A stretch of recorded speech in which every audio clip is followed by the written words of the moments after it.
Well, good morning, everyone. How are you? So we're going to talk this morning about how we find good people. Any of you struggling with finding good people?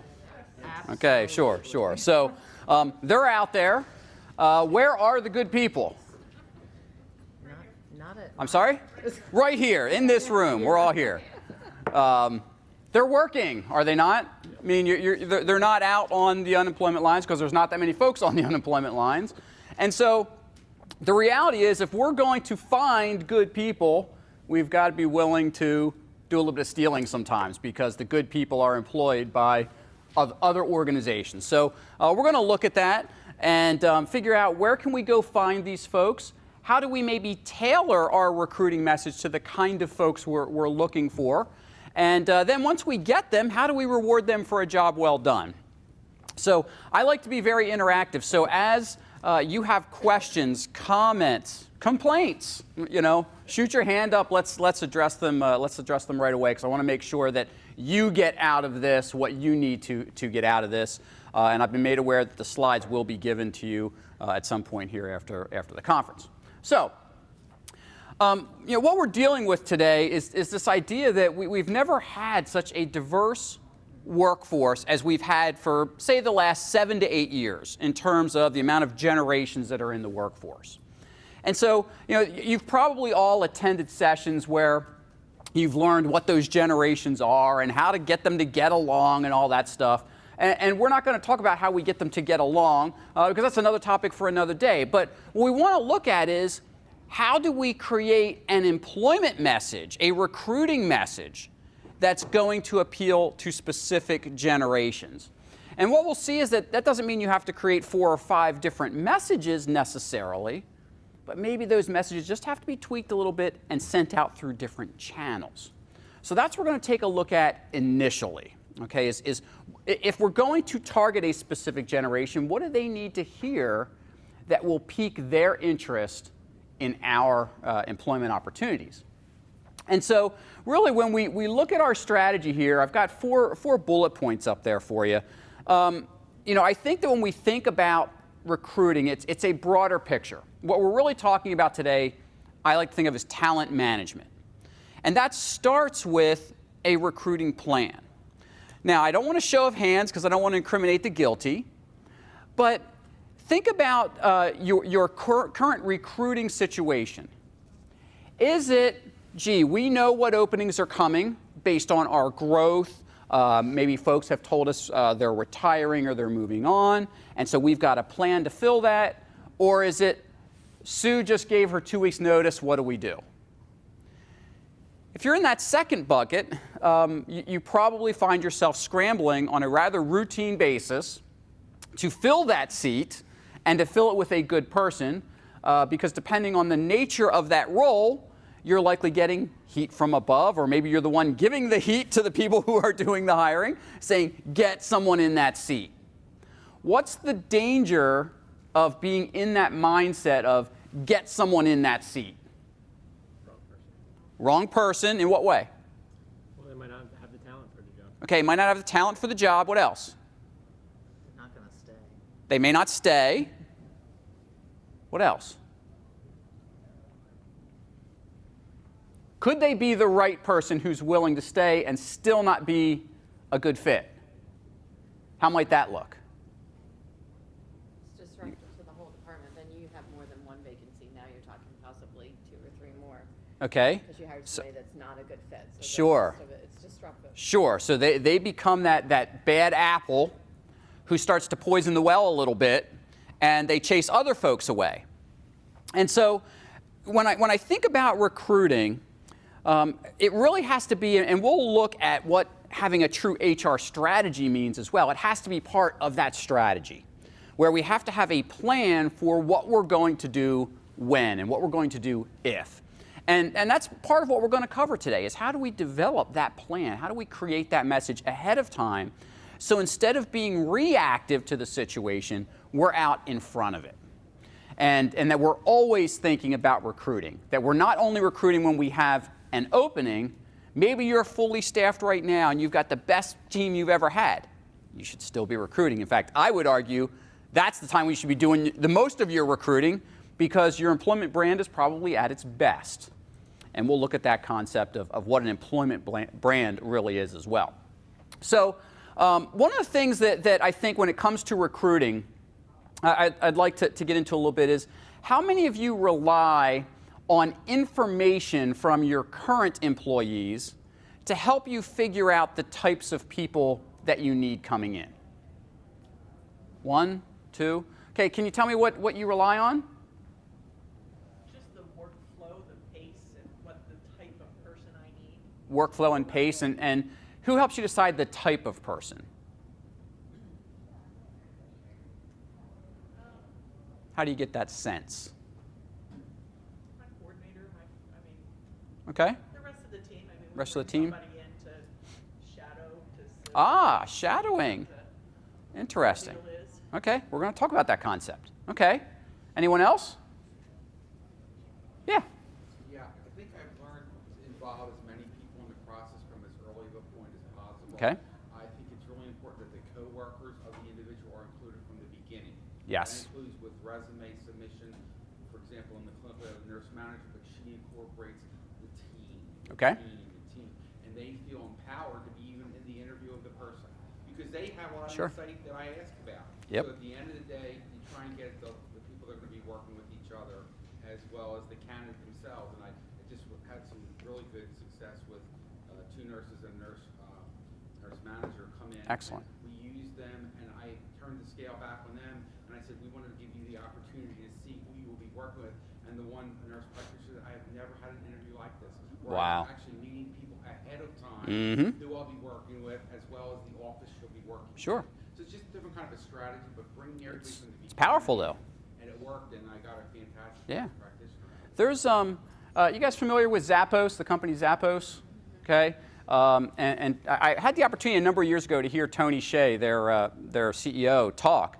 And he shared this story, and for me it really kind of struck. So Zappos has a pretty unique culture. They really firmly believe in customer service. They hire, the culture fit there is above all else. To the point that when you get hired there, you actually have to work the phones for a couple of days and learn what it's like. No matter what level you are brought in at, you work the phones, you take orders, you help out in the customer service center. It's that important to them.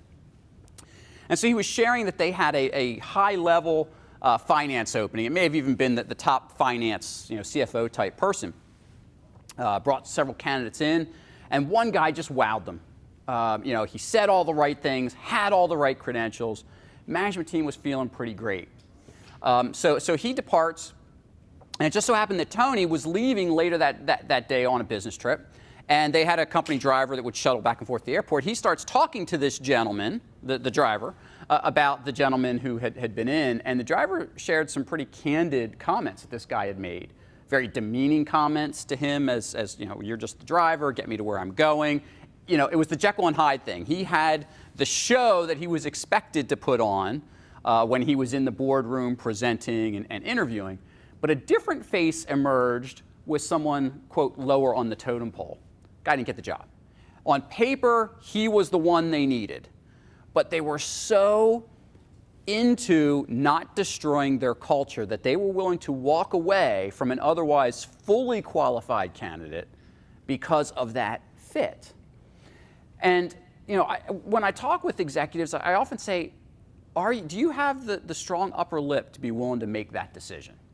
To say, you know what, this is the person maybe my business needs in terms of the skill set, but it's not the person my business needs in terms of what's going to happen to the workplace. So it's something to think about, and again, we'll come back to that culture fit quite often this morning.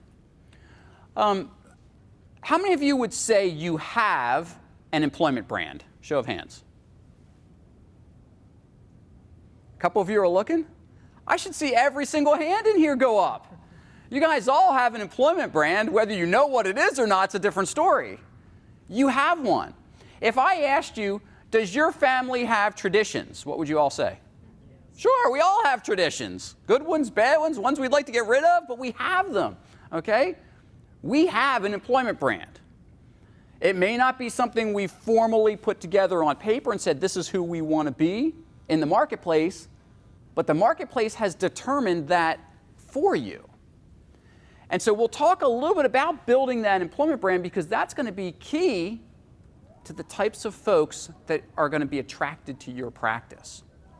So I guess I believe in homework at these things. You know, you come to these conferences, you get a big brain dump, and it's like, gosh, what do I do with all this information when I go back?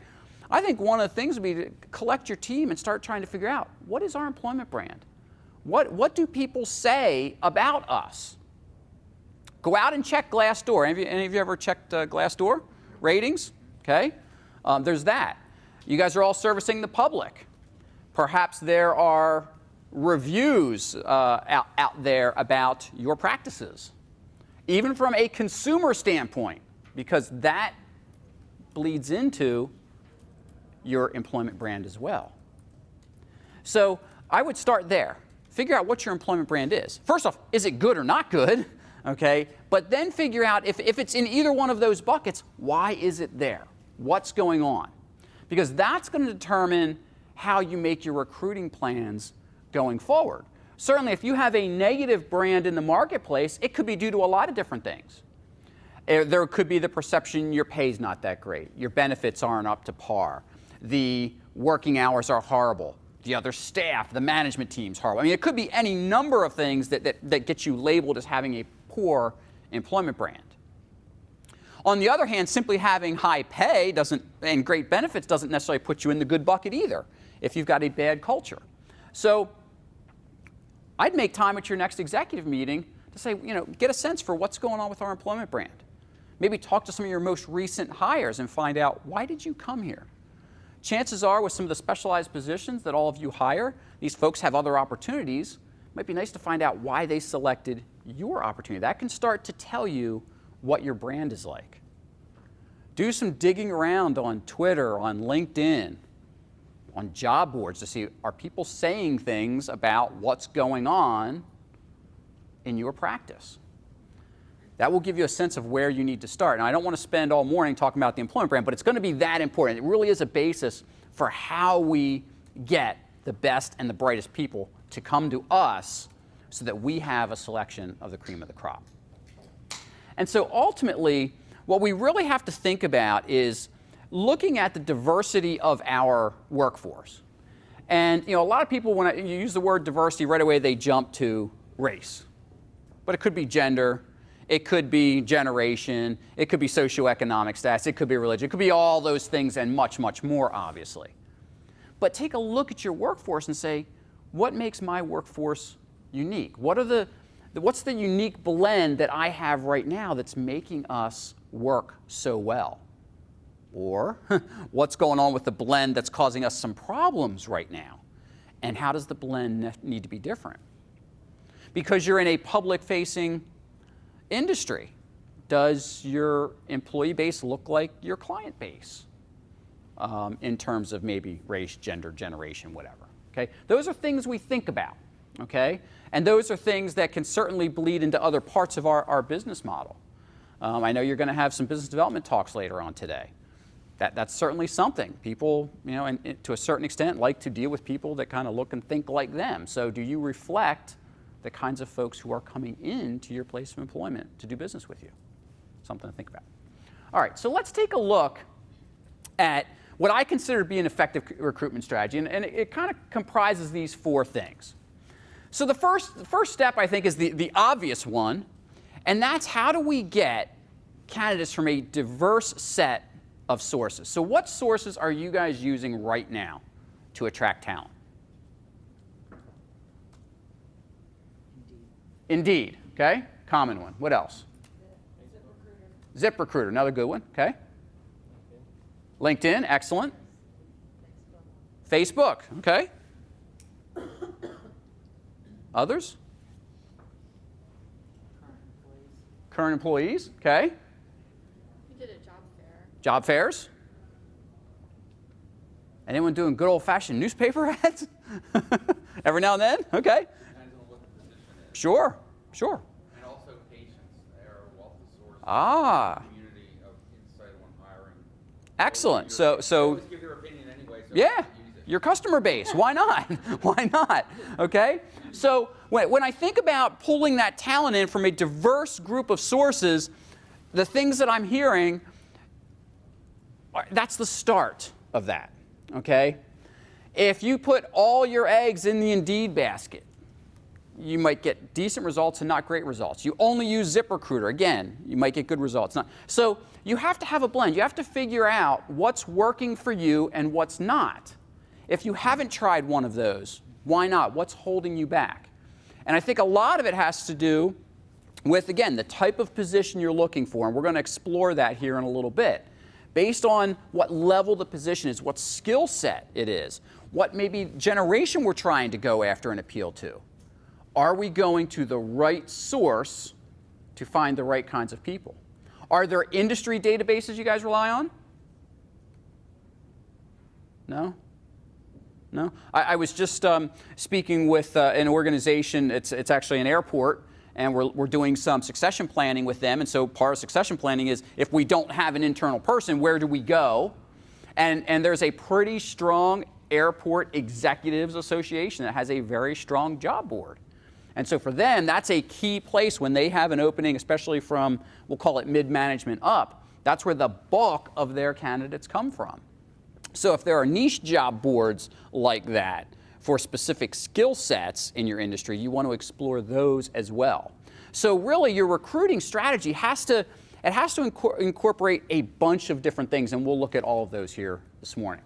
Second space here is, what are the critical skills that we have to have? Have you identified the critical skills that you need in each position that will help you go to market to draw in that talent? Sometimes the critical skills that are most valuable to you are the intangibles that may not be on the job description. Have you identified those things? Maybe you can't necessarily advertise for those things, and maybe you can depending on what you identify, but what can you do with those items to help you in your recruiting?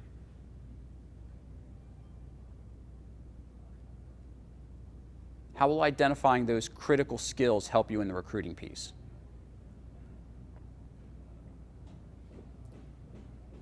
Interviewing. So often, we interview off the job description, right? Hopefully, you interview off your job description. You're looking for what's on the job description. But there are some of your best employees, they're probably your best employees not because they simply do what's on the job description, they bring that it factor. That piece that we can't quite put our finger on necessarily, but that makes them special. That it factor, we've got to try and capture that. Whatever it is, in your terms, you've got to capture that. What makes that person so good? And don't say they have a great attitude. I can't measure that, okay? Sue has a great attitude. When people come to me and say, Ed, you got to help me with Joe, he's got a bad attitude. I don't know what that means. Help me understand why you believe he's got a bad attitude. What observable behaviors indicate he has a bad attitude? And I challenge people the same way when they say, well, you know, Sue's a great worker. She has such a great attitude. Okay, but what is that? If we can capture that concept of great attitude in observable behaviors, now I can start to take those observable behaviors and say, those are critical skills. Those are things I want to capture in my next employee. But they have to be observable. Attitude isn't observable, but the behaviors that result from the attitude are. And so when you think about putting these critical skills together, that would be my challenge for you. Try and capture that it factor. If you follow sports, they'll say, oh, so-and-so, he's got that intangible it factor. It's like we know what it is when we see it, but we have a hard time defining it. I will challenge you to define that in the observable behaviors. Is it something about the way they interact with their teammates or your patients? Is it something about how they're maybe an informal leader in the workplace? People look to them for guidance because they have that sense of self-assurance. Are they calm under pressure? Key in your organizations. Do they have a pleasant demeanor? Do they not get flustered under stress. If you can start to define out those things, now you can say these are key pieces for me that I can recruit against, I can interview against to ensure that I'm getting the same types of candidates into my open roles. The other thing that identifying skill shortages, perhaps in your industry or in your organization, will do for you is it's going to help you with your strategic objectives. Maybe you're looking to grow your practice, build new facilities, buy new equipment, add new physicians, new services, whatever it might be. So when you start to have those plans, what are the skill shortages that you've got that will keep you from successfully hitting those goals? Can anyone share maybe a situation they've been in where you've not been able to hit a goal, an organizational goal, because you lacked the skills to get there? Anyone have a situation like that? Or you're all hitting your goals? What's a goal you're not hitting?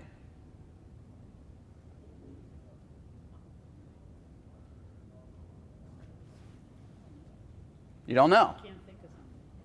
Does everyone know their go ahead. Patient wait time to see a provider. Patient wait time. We're still not hitting where we need to be. Okay, so you're obviously trying to lower it. Okay, all right. So what is so strategic about managing our patient wait time?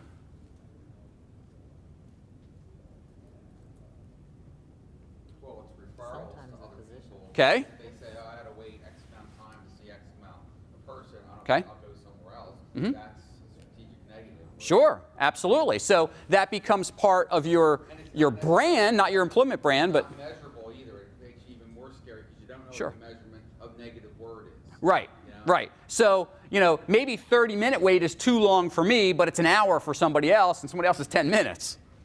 Okay, so yeah, that's certainly a key challenge. Did I hear one up here? What other key initiatives do you have? If you don't know your key initiatives, folks, there is no way you can hire the right people. So if you're quiet just because you're quiet, that's cool. If you're quiet because you don't know your key business initiatives, strategic objectives, you've got to know them. Whether they're written down or not, they're there somewhere. Someone has said, this is what we want to do. We want to grow by X amount of patients. We want to grow by X amount of revenues. We want to have X amount of physicians. Does any of that ring true for any of you? Okay, thank you. Thank you. What of those rung true? What was untrue? What of those statements rung true for you? Just talking about meeting your strategic priorities. Okay. While you're talking, obviously we have financial obligations. Sure. Want to meet budget. But for me, I was thinking press Gainies, wanting to Okay. rank in a certain percentile or recommending the practice. Mhm. I was actually going through press Gainies in my mind. Sure. Sure. Okay. So if we don't know our strategic business objectives, everything stops. Not just our employment branding, as we'll see, everything is based on our strategic business objectives. If we don't have them, then we can't measure against them, which is a problem, okay? But if we have them and we don't know them in here, then I'm willing to bet other employees don't know them.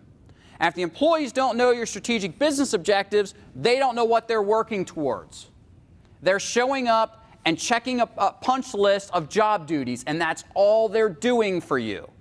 And you cannot hit your strategic business objectives without the help of your people. Because it's not just the folks sitting in the boardroom setting those strategic business objectives that are working on those strategic business objectives. It's every single employee from the CEO, head physician in your practice, down to the triage nurse, to the receptionist, to the custodian, and everybody in between. They all contribute to your strategic business objectives. But if we don't have those defined and we're not sharing those in the terms that our people can comprehend and say, this is how I get that I impact that, one, we don't get the performance, but two, it makes it harder to find the right people to come in and help us. So we'll look at that in a moment as well. Ultimately, If we can attract a group of diverse candidates from a diverse group of sources, we can get them focused on our strategic business objectives, now we start impacting our employment brand. Now people come and they say, you know what? I can buy into this organization's mission. I buy into where they're going. You hear a lot about employee engagement, okay? There's a new concept that the younger generations want fulfillment in their jobs. They don't just want to be rah, rah, ooh, I love my employer. Yes, they want that to a certain extent, but when they go home at night, they want to feel like their job meant something, that if they did a good job, they were rewarded for a job well done, that they feel rewarded, and when they lay their head on the pillow, they're saying, you know what I'm doing makes a difference, and it satisfies my professional needs, perhaps my personal goals, whatever that might be. That's different than employee engagement. The paradigm is shifting with the millennials and Gen Z in what they're looking for, okay? Maybe that means that those of us that are Gen Xers and Boomers, we wanted to go do a good job and we wanted to like what we were doing, but we didn't really, maybe we were willing to sacrifice our personal fulfillment for that, in some cases, perhaps, but the younger generations aren't. So if we don't recognize that, again, we're going to get stuck in whatever employment brand we currently have. Yes, sir. I just have a question. It seems Please. like a leadership meeting we recently had, and I don't know, it's like a, I'm not sure what to do, but it's the idea of this, the newer interviews we're having with PAs, remember, they talk about quality of life work balance, okay? But the older, the physicians, the nurses, they don't understand that. They believe you work till you get your job done, the notes are done. If you leave at 9, you leave at 9. You don't leave at 6 because you have to go to yoga. And I'm trying to understand both sides of it, because this is the new paradigm. This is the new Absolutely it is. But I'm trying to marry, in a sense, the understanding that the older folks, those that are, you work till 9, you get it done, you don't leave till your notes are done, versus the newer one. And I'm just curious if you're seeing that or any suggestions on how to make it work. Yeah. It is what it is. It is, exactly. I'll ask you to hold that thought because we're going to cover that in just a little bit. But yes, we're absolutely seeing it's part of the clashing of the generations. That how the generations view work and what it means to work is different. They're not necessarily separate. It's not that we can't marry them together, but they are different. The one commonality I will toss out that stops really with the boomer generation is this concept that if you're not at the desk in front of the computer, you're not working. Okay? All of you are probably still working and you're not at your desk, correct? So why do we believe that because someone's not at his or her desk, they're not working? Okay? That's a paradigm shift as well. Now, I get that you can't have telework in the medical community because you got to take care of patients, okay? But my point is that if I want to leave at 6 o'clock to go to yoga, but I go home and I'm able to tap in and finish up my notes, what difference does it make? I still got my job done. But we'll look at that in a moment, okay? So ultimately, what that brand does is that then leads us to those engaged employees who are getting the fulfillment that they crave. Gone are the days when we expect you to work till 9 o'clock, do whatever it is, and get it done, okay? And I honestly don't have a problem with those days being gone because that's a generational issue. No, I'm not taking pot shots at those of you in the room that are baby boomers, but you guys created the 60-hour work week. We didn't have that before. Seriously, you guys created it. Your parents didn't work 60 hours. If you think back to your childhood, most likely you had a mom who stayed home, a dad who worked 8 to 5, came home, you had your meat and potatoes, and the family had family time. You know, there was not this concept of, well, I go off to work, or dad's home at 5, and then he goes into the office and he's still working, okay? And so the Gen Xers, my generation, we're breaking from that. We're saying, no, I don't want to work 60 hours a week. I want to be there for my children. I want to be there for my spouse. I want to have a family. I will bust my rear end for you when I'm there. But I want to play in my personal life just as hard, okay? And so we don't use the term work-life balance so much anymore because balance means an equilibrium. And to me, that means I work as much as I play. I don't want to do that. I want to play more than I work. I think we'd all agree that's what we want. So the concept now is this idea of work-life fit. You want to be a workaholic? have at it. You know, a lot of us don't want to be a worker. So how does that fit in? Can I leave at 5 to go to yoga, get some me time in, but then come back to the office or come back and finish up an hour's worth of work? That's about fit. Can I take off in the afternoon to volunteer on my child's field trip and then put some more hours in the evening? Okay, again, in some positions you can do that, some you can't, I understand. But those are the things we need to be thinking about from a recruitment strategy. I speak to organizations all the time and they'll say, Ed, we can't do flex work around here. And I'm looking like, why not? Well, because everyone can't flex, so we don't let anyone flex. That makes no sense to me. Think about it. If you worked at a machine shop, does everyone in a machine shop wear a suit? No. People that are out on the floor are wearing T-shirt and jeans. And the people in the office, maybe some of them have suits on, but more likely they've got khakis and a polo on or something like that. So we don't have the same appearance guidelines for people. So why do we make these global policies that say, well, if one can't do it, then nobody can do it? It doesn't make sense. It hurts our employment brand. We have to get out of that way of thinking. And that's hard to break in the older generations, quite honestly, and we'll see that here. All right, so let's keep pressing. So here's what the new recruiting framework looks like, quite honestly. It's different. It's been changing for the last several years, and just like everything else that's being driven by technology, the way we recruit is changing at light speed. How many of you use a solely internet-based application type system? Only a couple of you. So the rest of you still have, I can walk in and apply at your place of business, paper application. Okay.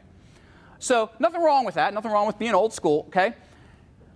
There's one challenge that's been emerging with organizations that rely solely on internet-based applying. Anyone want to guess what that is? People who have jobs that they don't need to use a computer and don't have that skill set. Okay, so it could be a barrier for folks who don't have computer skills to actually apply, or they don't have access to the internet or something at home. Okay. What else? Yeah. I think it limits a lot of people in that, I've seen this with my kids, matter of fact, like they are real go-getters, but they don't present well on paper. Okay. Or they can't fill the applications Okay. out well, or take the online tests that everybody So the has writing to pass. skills might, yeah. Yeah, but if you met them in person, they work really well. They're very eloquent. Sure. I Yeah. have a problem with that. Okay. I found if we made it too easy, if you're like, you can just quick apply through Indeed, people are applying, they don't even know they applied. They're like, what job did I Who is apply it? What is this? Yeah. Yeah. If you make it way too Yeah. Yeah. You call me about a physician. I'm like, huh? I'm an HR guy. I don't know what yeah, exactly. Yeah. One of the biggest challenges, so you know, if you do online shopping and you throw some stuff in a cart and you leave the website, there are organizations that track that for online retailers, okay? And they give them reports. It's called cart abandonment. And they can say, yeah, you know, Ed, when he was out there shopping and he left $1,000 in his cart and left. We don't know why, but he never came back to finish off that shopping spree, okay? But they have these results. They'll know what he looked at, what he put in his cart, and then figure out, okay, well, why is he abandoning? So they've got those metrics. We're starting to see those same metrics in candidate abandonment of online applications. And one of the number one reasons that they abandon the process is we make it too cumbersome for them. We have a whole process where we say, upload your resume, upload your cover letter, and then what do we have them do? Enter all of that in again. Does that make any sense to anybody? That's double work. We don't like double work, but we ask our candidates to do it. I go out there and play around with some of my clients' online applications, and they say, we're not getting the right people, Ed. We're not seeing people. And I'll get in there and start playing. I'm like, well, no wonder. It just took me an hour to fill out your application. Now, we may not want it to be as one click where we're getting unqualified candidates, but at the same time, you can't expect someone to take an hour of time. Now, that is a paradigm shift, because part of you are saying, some of you are probably saying, well, why not? If they want a job, they should put the time in. An hour online is an eternity. We want everything now. If a page takes more than 3 seconds to load, are you hanging out? No, you're going somewhere else. No one is going to put that time in. So what you have to ask yourself is, what kind of barriers, not just on the internet, what kind of barriers are there to me pulling in the kind of people that I need? Is my employment brand a barrier? Is my location a barrier? Is my process a barrier? There could be lots of things, some of which you control, some of which maybe you don't control, but you have to identify those if you're going to attempt to fix them and fix the communication around them, okay?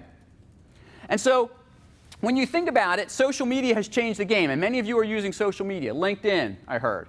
Facebook, another good one, depending on the kind of positions you're hiring for. Perhaps Twitter. All of those have job board capabilities. They all have discussion groups and chat rooms, those sort of things. You want a good employment brand, one of the things you should have is a company page out there. And be posting cool stuff on that company page, not just about the things you're doing for your patients, but the cool stuff that maybe some of your employees are doing some really cool research. Maybe you've donated a lot of time to local charities, whatever it might be. That helps to build your employment brand. And then people start saying, huh, I wonder what's going on over there. Maybe I want to be a part of that, okay? And so that brand messaging, that employment brand messaging has to now apply across generations. Not every generation is on LinkedIn or Facebook or Twitter. We're going to see that, okay? You'd be surprised where most folks are. What group has the highest usage of Facebook among the generations? Edwin says Gen X. Incorrect. Baby boomers, correct. No one believes that.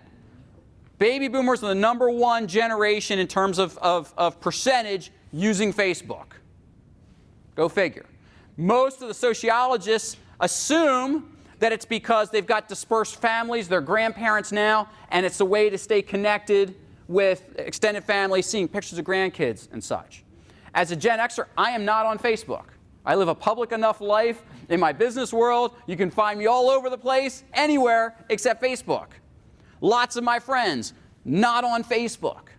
Gen X, we're just not, that's just not necessarily a thing for. I'm not saying those of you that are sitting here that are Gen Xers aren't on Facebook, just we have a very much a lower usage rate of that. So if you think you want to attract in the Gen Xers and all you're doing is advertising on Facebook, you're not going to get the results you want, okay? And so ultimately, we've got to look at our processes. Where are we going? What are we doing that fits who we're trying to attract? One size doesn't fit all here, okay? So when you get these slides, I don't want to go through these discussions now because I think there's some more hotter things actually that we can go with. But when you get these slides, take some of these questions back with you. Use them as fodder in your department meetings, in your leadership team meetings, to figure out what's going on in your business. Where is your business going in the next 5 years? What kind of skill sets are going to be different? You know, I was walking around the vendor booths. There are some pretty cool technologies over there. How are those technologies going to change the skill sets that you need to operate those technologies, to interpret the results from those technologies? How does that stuff change? We know that anyone who's in a technology-related field is outdated within about a year or two because technology is changing that fast. So those of us that use it are also impacted by the advancements of technology, okay? So again, I got 2 slides worth of questions that you can use to get the discussion going back home around some of the things that we've talked about and that we're going to talk about now. So let's talk about these different generations and where we're going to find them, okay? You guys mentioned you've heard all the generation talks, so we're not going down the path of who's what. We're going to talk about where we're going to find them. Okay, so that silent generation, sometimes they're called the veterans, sometimes they're called the traditionalists. They go by a bunch of different names. But essentially, 1929 to 1945. Do you still have some folks in your workforce that were born in that year frame? Probably a handful, okay? So maybe you're not necessarily recruiting for these folks. Perhaps not, okay? But if you are, yeah, they're out there on some job boards. You might find them on Indeed or something like that. But you're going to have more success going on some professional networking and referrals. Again, not because these folks aren't tech savvy. They're just in a different sort of mode in terms of how they look for work. Remember, throughout their careers, the way you look for work was you open up the classifieds. And so, you know, while they realize that those days are gone, it's the networking and referrals that's really the strong piece in finding folks here And your message to that group, if you value some experience coming in from that generation, they want to hear about the stability of your organization, and they want to hear about your benefits. That's what's going to pull them in, okay? At this stage of their careers, it's probably not about salary anymore. If they're working at the age these folks would be, they're working because they really want to, they still want to give back. They probably don't want to work full-time in many cases, maybe some do, okay? But they're there for the benefits, okay? And to say, yeah, I've got a place that I can go and I can still contribute and I can make a difference. That's a different message than what you're going to send to the younger generations, as we'll see in a moment, okay? So, boomers, okay? Again, boomers hardworking, they work to live. And so where are we going to find them? Niche job boards, specific to your industry, specific to the types of job, okay? So again, boomers are very social media savvy.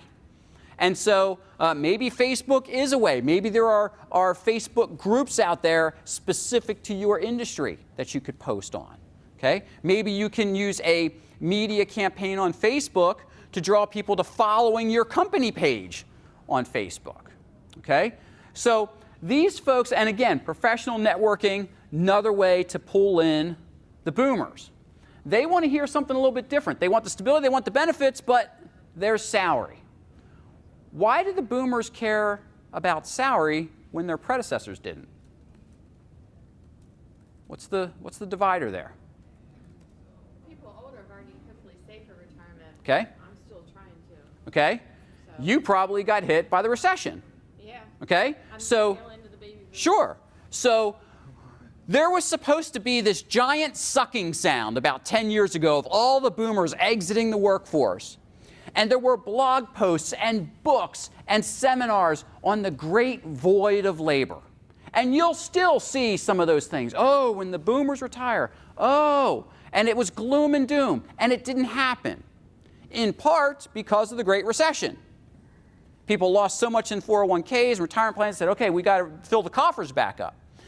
But there's another element there. The economy has done quite well for quite some time. And for the most part, that's a non-issue for a lot of people now. But the boomers, because, again, I'm stereotyping because that's what happens when you put people into buckets. But the boomers, for the most part, because you guys invented 60-hour work week, you don't know how to turn it off.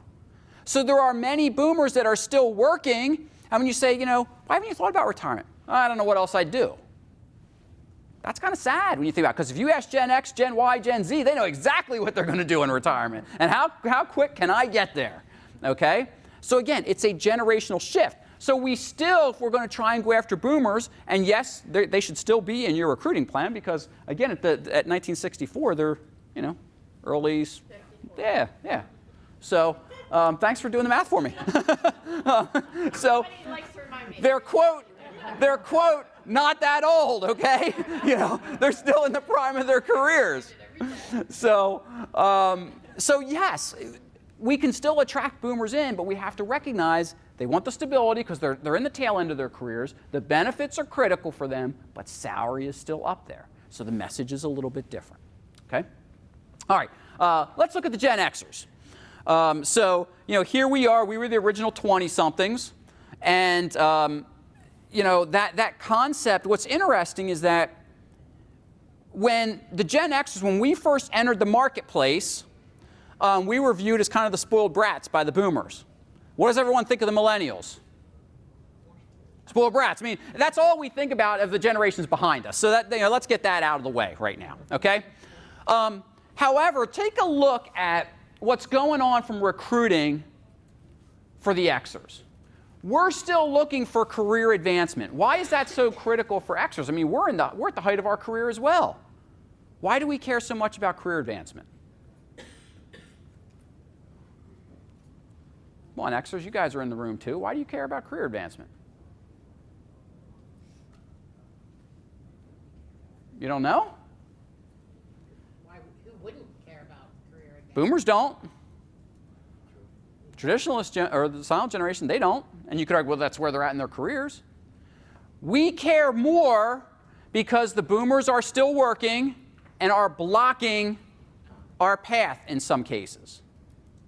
So think about it, boomers. By the time your parents were your age, in many cases, they were retired. We're working longer and longer. So boomers, you guys ascended the thrones pretty quickly in your careers. Not that Gen Xers aren't sitting on various thrones in business, but in many cases, boomers are still there. Okay? Heck, take a look at, do a search on the generational makeup of American CEOs. Take a look at the generational makeup of Congress, state legislatures. Okay? Not a whole lot of younger generations in there. Okay? And so when you look at that, it's because there is a ceiling there. Okay? So we Xers care about that. That's why it's first on that list. Because that may lead me to an employer who doesn't have maybe some of the greatest stuff if I can advance my career there. Next thing on the list that we haven't seen, pay for performance. Don't, talk to me in terms of, here are my goals, hit those goals, I get rewarded. That's what Xers want to hear. And that comes from the independent spirit of the Xers, which comes because we were latchkey kids. We went home by ourselves, right? We did our homework, we probably started dinner, we let the dog out, we did all of those things. We got independent at an early age. We are used to hitting goals on our own. That has translated into the workplace. And so that's one of the messages you have to send. Hey, you'll be rewarded for your performance around here. The average Xer does not want to be in a place that says, oh yeah, we give cost of living every year. Well then why should I, if all you're going to give me is 1.5%, why should I give you any extra effort? There's nothing extra in it for me. And again, that sounds very selfish, but that is a trait of the Xer generation, that in some ways it's what about me kind of thing, okay? But that's what we're looking for. And then the other thing up there, here we start to see the work-life fit come in. We care about that because we still have kids at home. We want to be involved with those kids. We want to be their coaches, their teachers, their mentors. We want to help them with their homework. And so we don't want to be married to the job, work until 7, 8, 9 o'clock at night, every single night. And again, that doesn't mean we're not willing to work hard, but what does it mean to work hard? Some workplace cultures, working hard means you work 60 hours a week, but you've only done 20 hours of work. There's a difference, okay? So where do you find us? Social media. We're on social media, LinkedIn, Twitter. You'll find us out there, again, to a certain extent Facebook, but not as much as the boomers, okay? Smartphone apps. So the popular apps, how do they get funded? You guys probably all have games that you play and they're free, and then you get tired of the pop-up ads. But why are the pop-up ads there? They keep the games and whatever free, okay? But you can find Xers through those platforms. So are there perhaps apps that are unique to your industry that you could advertise on, that you can annoy someone with your pop-up employment ads, okay? But if that's where the people are, that's where you want to go advertise, okay? Again, professional networking and gaming technology. There is, again, Xers were the first ones to have video games in the house, the Atari 2600 and everything. And so we grew up playing these electronic type games. And so employers that can almost gamify the recruitment and employment process, there is an attraction there. And again, I could talk a whole nother session on gamification in the workplace. You guys all play games in your public lives. How many of you have frequent shopper cards at the grocery store? It's a game. You guys realize that, right? Some people say, oh, no, I use that because I save money. Okay. Why does the store giving you all this free money? So they can target you. You get your little mailer at home and you're like, oh, here's coupons. And this whole thing is full of stuff I use. How did they know? Because you swipe your frequent shopper card every time. It's a game. And so they've been able to target your buying habits and market to you. That's what we're talking about. What are the employment habits of Gen X, and how can you market to those employment habits through these sort of gaming structures? Okay, let's look at the Ys, okay, otherwise known as the millennials, okay? I have a problem with people's perception of the Ys. So Ys, there are a few of you in here. And I feel for you because you get a bad reputation. You are welcome, all right? They're still, look at the age frame of the Ys. If a Y was born in 1981, how old are they? Where's my math person?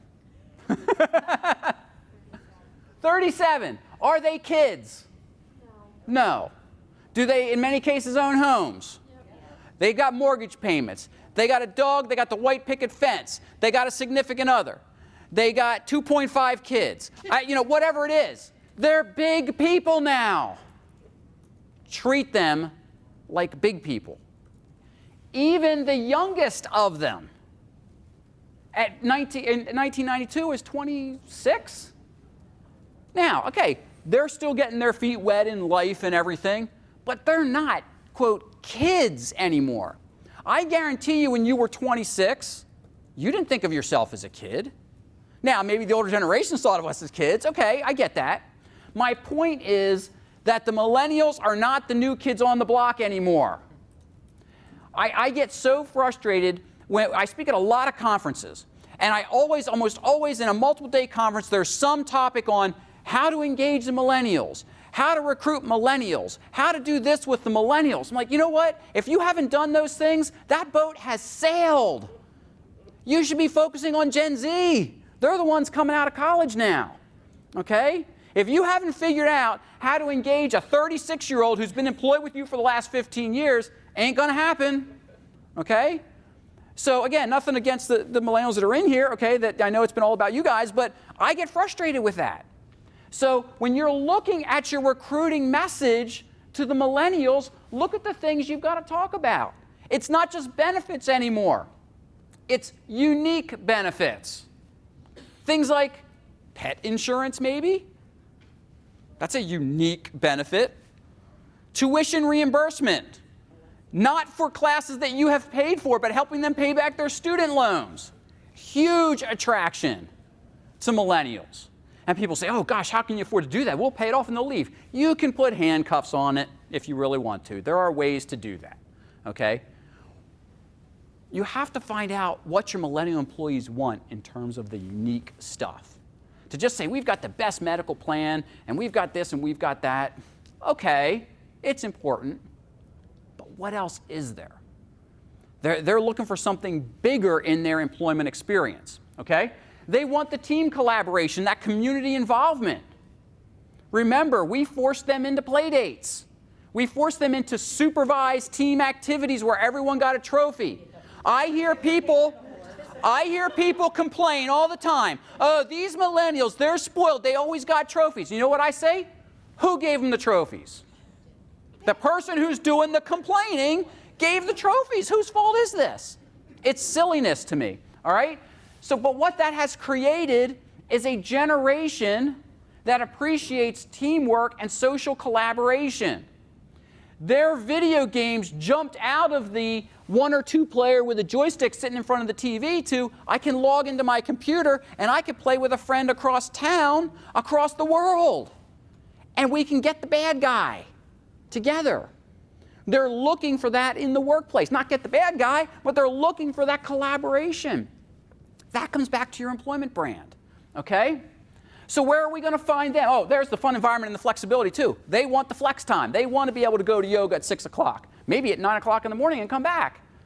And honestly, I get that we are restricted depending on the kinds of jobs that we have and being customer facing and everything, but my view on work is I'm paying you for results, which is a different mindset than I'm paying you to do a job.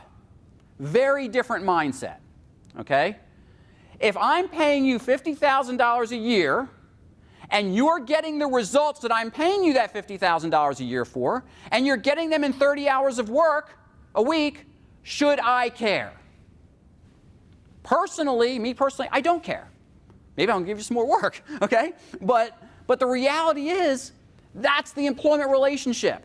People come to us for a set of rewards in exchange for an effort. There's nowhere in there that says, oh, well, it's got to all be about time, okay? Now, again, that's a whole other concept, and I know you're sitting there going, yeah, but there are some people that are paid hourly, and they have to be paid hourly. I get that. I do. I get that. I'm just trying to challenge you to think about what the younger generations, how they're viewing what it means to work and what they want out of that. So take a look at where we're going to find these folks. Again, social media campaigns. Wise do have a pretty good Facebook presence, okay, so you can find them out there. But again, the smartphone apps, the gaming technology, but college campuses. Even though they're graduated, these folks are still pretty well connected. They're probably, even the younger ones are maybe one job removed from college. So there probably is still an affinity for working with their college career development office and those kind of things. So don't rule that out when you're looking for millennials, okay? Now finally, let's talk about these Gen Zs, okay?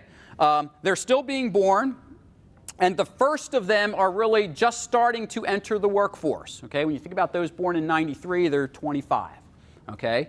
Many of them have gone on for master's degrees, advanced educations, and so they're still just now entering the workforce. We don't know a lot about what they want and how they're going to react in the workforce yet, but we do know some things, okay? They want meaningful work. They don't want to show up and punch a time clock every day, and that's all it is. They want something that's going to challenge them. It's going to challenge them to use their minds, use their full skill set, use their full abilities, that they can make a difference. That work-life fit, big for them as well. These are Xers' kids, so it shouldn't be a surprise that they saw their parents there for them at the basketball games, helping to coach the softball team, being a band booster, whatever it was. They saw that and they appreciated the fact that their parents were involved. And they're saying, you know what, that was pretty cool. I want that too. Though they're not parents, they're already thinking, I want that fit. I want to know how work and the rest of my life kind of fit together. And I want some control over what that fit looks like. Where are we going to find them? Again, social media, the smartphone apps, and the gaming technology.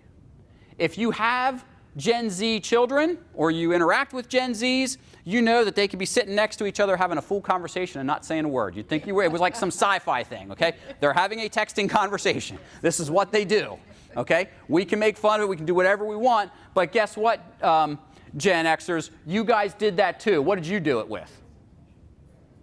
Because Gen Xers are real quick, because we're two generations removed, to say, what are you two doing? We did it through chat rooms when the internet hit. We didn't pick a phone up anymore. We went to a chat room and started typing it out.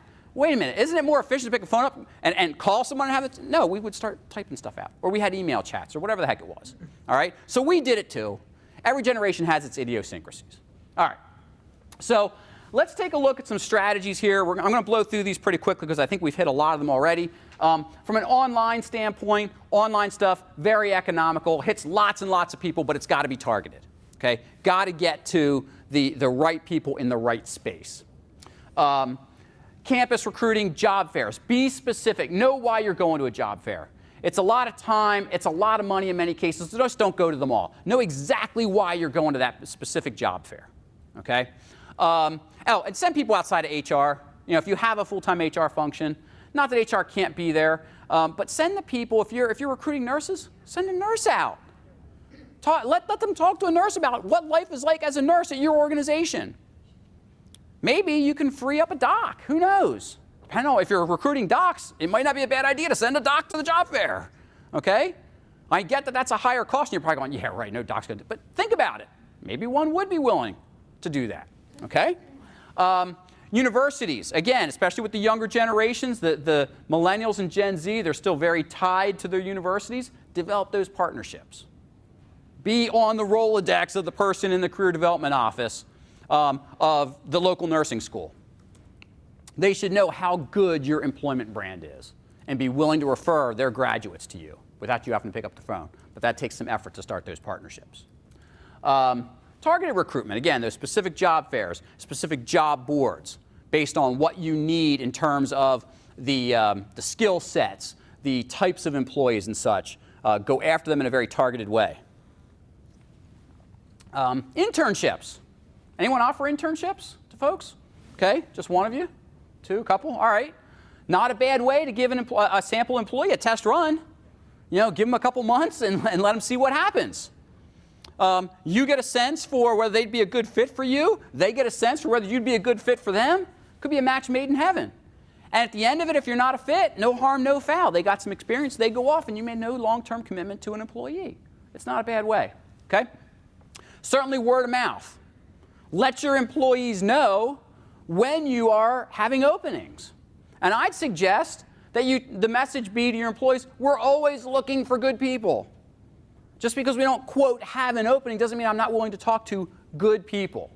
I've seen some of the most successful decisions that my clients have made was to hire someone when they didn't have an opening because the person was too good to pass up. They figured out how to use that person because they had the skill set, they had the culture fit, everything was there, and they said, you know what, we got to have this person. And it's paid off. That person has always provided a return on investment for them. So it's not a bad way to think about it, okay? Your employees, obviously, you know, do any of you have an employee referral program? Okay, good. The only challenge to that is you could get into a little bit too much of nepotism. You know, if you're trying to diversify your workforce in any way that diversity means something to you, whatever your workforce looks like is likely who they're going to refer to you. Okay, so just something you want to think about there. All right, that's the only downside to it. One of the best ways you can help your recruiting picture is to retain your current people. And oftentimes, you know, I've been to talks on recruiting and they never talk about retention. Well, if we can retain our good people, they can, one, be our best recruiters, but I don't have as many openings then. And that comes back to our employment brand. Okay? When people stay, our good people stay, our most impactful people stay, that contributes to our employment brand. Retention is a recruiting strategy. So as you're looking at your recruiting strategy, look at what am I doing to keep my people? Have I identified my high performers, my high potentials, the people that have the unique skill sets that I can't afford to lose? What am I doing to keep them? Am I giving them the recognition they need? Are they being paid at market rates or better? Is the culture here what they want? Because those are the people that are making or breaking your organization, so it's okay to cater to them. Cater to your high performers and your high potentials. It'll pay dividends tremendously, okay? Always maintain your applicant pool. I get so frustrated when companies say, oh, we're not accepting applications right now. Now, I get that accepting applications is a paperwork process, and therefore it's just one more thing. And so why should we do that if we don't have any openings? Because you never know who's going to walk through your door, who's got that exact skill set that you're looking for. Oh, we're not taking applications. They walk out, and you may never see them again because they're going down the street to your competitor, who's going to see them and hire them. So always be willing to talk to people with unique skill sets. Okay? Job previews. Someone mentioned you do some shadowing. I am a huge proponent of before a hire is made, let them come in for an hour or so and shadow people. And make it during the ugliest, worst time possible. Thank you. I got a lot of you going, yes, yes, yes. You've got to do this. People used to think I'm nuts. I cut my HR teeth at UPS. And if I was going to hire you to work the early morning hours of 3 a.m. to 8 a.m., when did I interview you? 3 a.m. Around 4, usually, okay? Because if you can show up on time for that interview and be coherent, then I'm think, okay, maybe they can be coherent at 3 o'clock in the morning. And we went out on the floor, and they saw the mayhem going on at 4:30 in the morning. They knew. So it was about an hour and a half to 2 hour process between the interview and the tour and meeting the management operations team. And so we got a sense for, could this person do this? If you were, you know, if I was hiring you to work 7 p.m. to midnight, you got interviewed around 9:30, 10 o'clock at night, and you saw what that shift was all about. You've got to get your people doing that, especially if you've got high turnover positions. Okay? Get those people in. Save yourself the money of the churn. And it costs you a lot of money to churn employees. So if you put some more time and money and effort in up front, again, that pays dividends. The job shadowing, even if it's just a tour of the facility during the ugly times, the best thing you can do to weed out people that aren't going to make it. Okay? You know, keep your hiring flexible. We talked about that with, you know, have multiple ways that people can come in through your gates. Don't make it just paper resumes. Don't make it just internet applications. Don't make it only between 8 and 5 when HR is there or whatever. Try to be flexible with folks. Now, I get that you can't always be interviewing just when someone comes in, but try and make that inflow as fluid as possible so that you're seeing folks, at least their resumes and their qualifications, as quickly as possible. And please, please, please communicate with them. People today are not going to wait to hear from you for 3 weeks. They're not going to be sitting around waiting by the phone because you've got 100 other applications to review. If you have a good person, make the offer. Oh, but I've only talked to 3 people, Ed. Is that person, without a doubt, your go-to? Yeah, but I got it. No, you don't. Okay? No, you don't. You know when you have a good fit. Make the hire. They're going to go somewhere else. All right? So it's all about marketing. You're going to hear business development later. This is all about marketing. If we are not a good marketing function of our employment brand, we are not going to get good employees. Just like if we don't market well for our business brand, we don't get new customers. We've got to market ourselves as a quality place to work, as a, quote, employer of choice, as a best places to work, even without going and getting all those official titles and going through all those things. Not that there's anything wrong with those, but what I'm saying is build your brand up to attract people to you. And so what ends up happening then is we get a nice little circle going here. The more we work on our brand, the better the employees are that we get. The better the employees are that we get, the better our brand builds. And then that's when the momentum gets going. And the snowball starts rolling downhill and it gets bigger and bigger and becomes unstoppable. It's really hard to find an organization that has built a great employee brand that has just crumbled and died with their employee brand. I've tried to do some research on that, and I can't find one that just has taken such a hit. Now, there have been good companies that have taken hits for other reasons, but not necessarily from the employment brand perspective. So, again, I want you to think about this. So, we're going to, the last couple minutes here, we're going to shift gears to, you get them in, what do you got to do now? Okay? We'd love to say this to people. If you don't show up and work, we're just going to fire you, but the reality is we don't want to do that. We've got to reward our people once they're in. And so, when you look at a pay structure, if you think about everything we just talked about, what it all comes down to is almost that first bullet point. What is the alignment that you've made between the work your people are doing and the rewards you're providing them? Where is that connection? Do they see that connection? Do they live that connection for you? Because that's what's going to get your organizational objectives met. We talked about that earlier.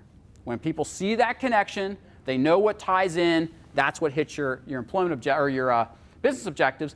And then ultimately, you've got to look at, does our pay reflect where the market is right now? When's the last time we looked at what the market is doing?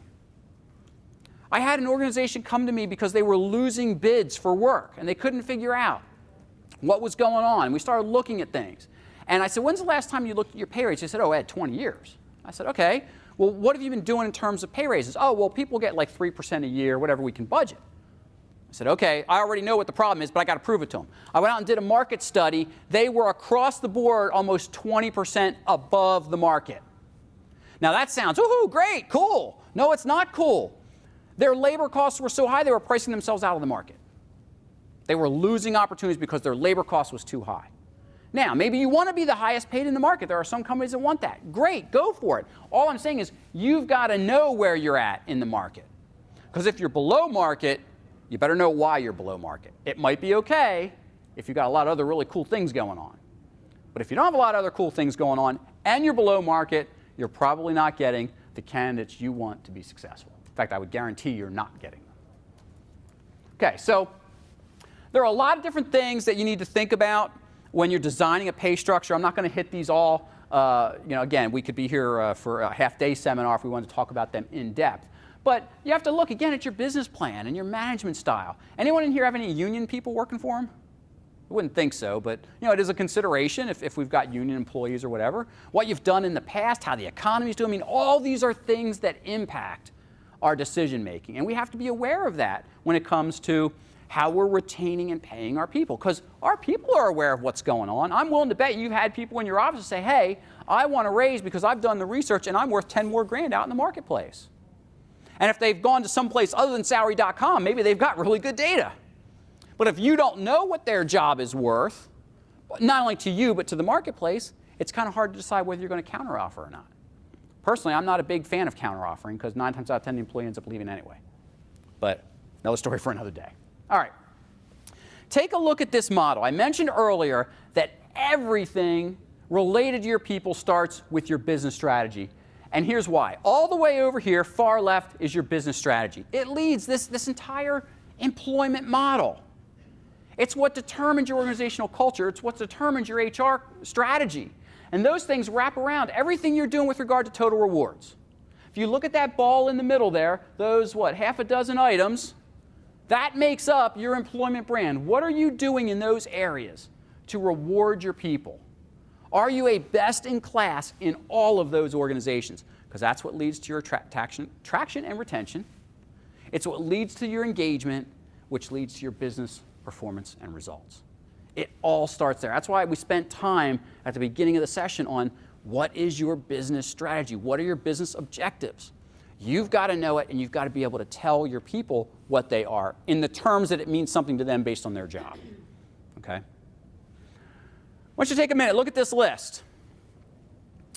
Pick the top 3 things that you think people come to your place of business for. I'll give you a minute. Top 3. It don't have to be in any order, just the top 3 on that list. You got them? Everyone got them? Okay. Recent study was done on this. They interviewed hundreds of companies, thousands of management people. Okay? Here's what the management folks said. That this is why their people either come to work or hang out at work. Now, how many of you had at least one of those top 3 in your mind? Keep your hands up. Okay? How many of you had 2 of them? Oh, one person had 2. Did you have 3? Okay. Doesn't matter, quite honestly. It's not a test. Because here's what the employees of the exact same company said. Now, I've used this study before because I think it's powerful. And at this point, at one time, I had a lady in the front row start yelling at me. Where did you get this data? We know our people. They come to us because of the management team, and they quit because of the management team, and it's not because of benefits and comp. And she went on. She had valid points. There are studies that would support that. My point to you is, what is the problem here? There's no alignment. There's not even a common top 3. Okay? Now, how do you resolve this? Whether you buy into this particular study or not doesn't matter. How do you resolve this situation? Hint, it's real easy. I'm sorry? Adapt. Communicate. How about we ask our people what's important to them? Ooh, novel idea. Maybe you keep raising pay, and every year I got to pay more into my benefit package. Okay, so what's my pay raise really mean? Maybe if you kept my pay raise the same, but up the benefits, that would mean something to me. I don't know. But if you don't ask your people, you won't know either. Ask them what's important to them. Give them this list and say, hey, why do you hang out here? Why did you first come here? Rank these things. Have some focus groups. Ask your people, ask your management team. And see where the differences are. And then, yes, adapt. Figure out, how do we mirror what our people want? Okay? This is even scarier. There was a mashup of a number of studies done on what size pay raise it takes to make a person change their behavior based on the pay raise. That number is 7%. When's the last time you gave a 7% raise to somebody? Okay? Yeah, like never, right? Unless it was maybe a promotion. We're like, shit, I'd like to get 7%. So we wonder why we give someone 2% pay raises and they don't work harder for us. I'm a simple guy. If you're paying someone $50,000 a year and you give them a 2% raise, how much money is that? Quick. $1,000, okay? Do they get the $1,000 all at once? No, it's broke up probably over 26 weeks. Now, I'm not doing that math. All I know is it's about pepperoni on your pizza. And so we wonder, hey, Sue, guess what? You can get pepperoni on your pizza every other week for the next year because of your hard work. Thank you. And we expect them to work harder for us for that. It doesn't make much sense. All right? Now, I'm not sitting here telling you, well, you better start giving 7%. What I'm saying is, maybe you got to rethink how you reward your people. Maybe bonuses are more important. Maybe giving them the $1,000 as a bam, here you go, Matt. Here's the $1,000. Now, he's not getting the full 1,000. Uncle Sam's taking his share, okay? But maybe he's ended up with what, $700? Okay? Now, he's going to do more than get pepperoni on his pizza. It's football season. Maybe he's going out and getting a nice big flat screen for that money. I don't know. And then every time he clicks on the game, he's like, yeah, that's my bonus right there. There are some studies that would seem to indicate that that has much more power. It's the same amount of money, but because it's in his hand, bam, there it is. It has a different impact. And after all, we are paying our people for impact. We're not paying them to show up and punch a clock. We're paying them for results. So let's think about, do the rewards that we're giving them make sense for the results we're trying to get? Okay? So there's a lot of reasons why plans fail, why our reward systems fail. I've just picked kind of the top 5. I'm paying you for great customer service for the time that you spend maybe with a patient and making sure their needs are being cared for, but I'm rewarding you based on how many patients you see in a day. Those are conflicting situations. Are you paying me to take care of the patient, or are you paying me based on how many patients I see? Because I'm going to do something different based on how my money's coming in. And if you believe that you want your people to take care of your patients, but you pay them for how many they see in a day, those are conflicting objectives. You're not going to get both. So even our reward systems have to mirror into, why do we recruit them in? What are the skill sets that we need? What are the objectives that we're trying to get? It all blends together. The other big one I want to point out here is employee communication. They've got to buy into your reward plan. They've got to know, well, gee, how did you determine my pay raise? How did you determine my pay rate? How were bonuses meted out? Why are bonuses less this year than last year? Why are we afraid to talk to our employees about this stuff? If we're afraid to talk to them, that's when they start to mistrust and they leave. They think we're hiding something. Now I get, maybe some of you are in private practice and the owners don't want financials shared. Okay, but we can still talk to them in general terms. We can at least communicate. But these 5 things, the top 5 that I've seen that cause problems with rewarding our people effectively for their results. So again, some questions to ask when you get back. So I gave you some homework on the recruitment side. Here's some on the employee reward side. Ask these questions of your team. Does our current system meet our goals? Are we getting what we need out of our people? And if we're not, is it because our reward system is not congruent with the work we're asking them to do? Think about it. When someone comes and you shake hands with them, and you say, I'm offering you this job, and they say, I accept. Essentially what has happened is you've said, here's a bucket of stuff I'm going to give you. And they've said, I will accept your bucket of stuff, and here's the effort and results I'm going to get for you. And we're all happy. And then a year later, things start to get out of whack, because invariably we start expecting more and more and more out of our people, but this bucket doesn't fill up more and more and more. When that employment relationship gets out of whack, that's when people leave, and that's when performance goes down. So we hit a lot of stuff. Any one of these topics we could have spent a day and a half on. Okay, you're going to get the slides. There's homework on there. I'm a big believer that you come back from conferences and have homework. So please, when you get those slides, if you really want to make a difference, if something I've said struck you, start using those questions in your management meetings. Start having some focus groups with your people. Find out what they want and how you can make an impact. Thank you so much for being willing to ask questions and for interacting. I hope you enjoy the rest of the conference.